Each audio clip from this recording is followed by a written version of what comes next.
Sometimes when you're making computer programs, you might want to come up with a way to get a random value. Random values tend to be numbers. In this case, I'll be dealing with integers. You can look up the random idea yourself by simply going online and doing the classic Google search and trying to find the right sort of stuff. So I'm going to deal with random numbers here. So I'll call this random number. All I want to do really is get a random number. I'll make it between 1 and 10, right, inclusive, and maybe just show the random number on the screen.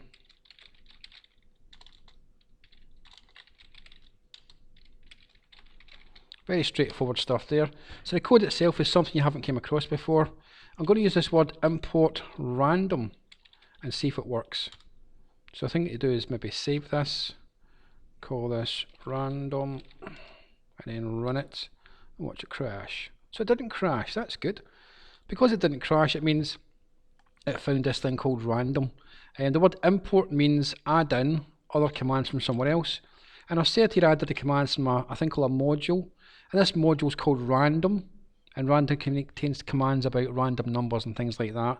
Again, you have to look them up to find out what they actually do and how useful they are. I had a little search myself and I found this one. I thought, yeah, that's quite useful. I'm going to make an integer random number equals, and then I'll start using the command that comes with this random module. So I have to say the name of the module. In this case it's random, then a dot, then the name of the command, RANDINT. I noticed in the list here it's popping up to tell me there's a couple of things I could use there. So that's quite handy actually, give me an idea of what some of the things might be in there. Within the brackets, put a 1 and a 10 with a comma between them.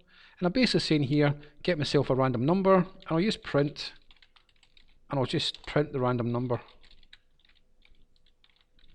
to see what we get. Saved it, run it, test it, 8. I never said 8, look, there's no code saying 8 there. Try again. Now it's telling me 7. Let's do it again. And it says 6. Is it going down one at a time? No, it's not. There's the 10.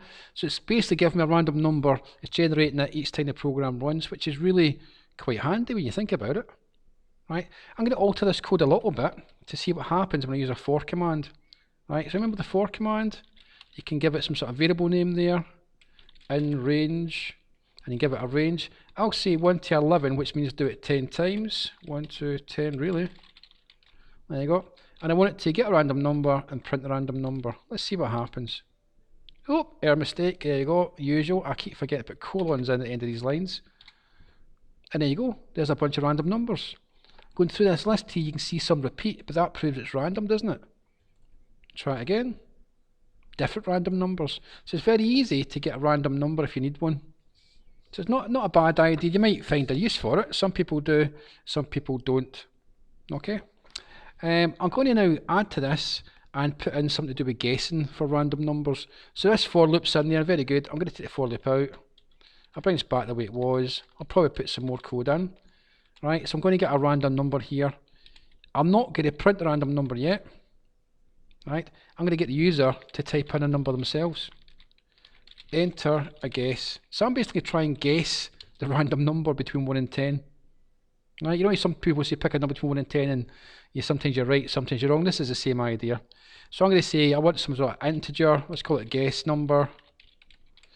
It's equal to the integer version of the input. Therefore it's a whole number. Need to trap, because we do at some point. So that gets the number in, and then I'll put an if in.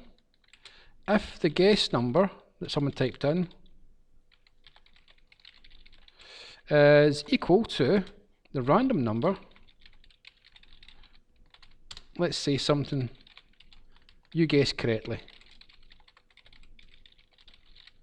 So that'll happen if they get the right number. I'll not put an else in, I'll just put a print in, and I'll just say what the random number is. The random number was string conversion random number. And let's test that out. So, enter a guess 2. The number was 3. So I didn't get it right that time. Try again. I'll try a 7. Oh, it was an 8. One away again. Try again. I'm going to try a 5. That was a 2 this time. So you can see here, it could take quite a while to get the random number right. There's a 10, so I'm not doing very well at all. What's the odds of me getting it wrong every single time? Is this a record? I'll try a 7 again. Oh, it's 4 now. Wow. Can I get it right anytime at all? No. Either I'm really bad at this or I've got terrible luck. I'm going to say it's 5. 10 again. So that's basically getting the random number in. And if they get it right, it will say that. And if they get it wrong, or in fact, it doesn't matter if it says it get it wrong, it'll actually just say this. Now I'm going to cheat by firing this in so I can see the random number before I put my guess in. That way I know what the answer is so I can test out if it works or not. So apparently the random number is a 10, so if I put a 10 in, I'll get a win. There you go, you guessed correctly. So you now know the code works. I had to put it in there to prove the code works. I'll take it back out again. So you're forced to put the numbers in again. Apparently it was a 2. Right, obviously this isn't trapped yet. If I type in all sorts of rubbish, it crashes out. So I'll trap the whole thing now. So we've got the random number. I'm going to try this. All of that and that. And I'll leave that part to the side. I don't think I need it there. And I'll say accept here. Accept. Error message, print. You need to type in a whole number. Now this should work because it will try all this. If anything crashes out, you put the wrong value in, error message pops up, but I'll still get to see what the random number was after that. So I'll put some rubbish in, and apparently the random number there was a 7, but of course I didn't type in a 7. Now if you wanted to, you could make this even more complicated by putting some sort of loop. Right, you can make them keep guessing until they get it right. I suppose you could do that. Would you want to do that though? You might want to. So I'm going to put a while loop in because it's an unknown number of times. And we'll call this while I guess number is not equal to I random number. Do this stuff here. So tab in all the stuff that has to happen. There you go. And I'm basically saying here, keep doing it till you get it right. Oh, error mistake somewhere. I've made a mistake somewhere with spelling, I think. I think I have anyway.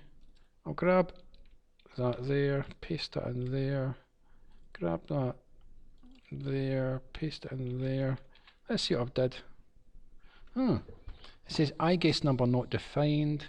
Something related to while. Ah, of course. Here's an interesting point. Guess number's not been used yet, but I'm trying to use guess number before I've even used it. So I'm going to have to put in a value for guess number.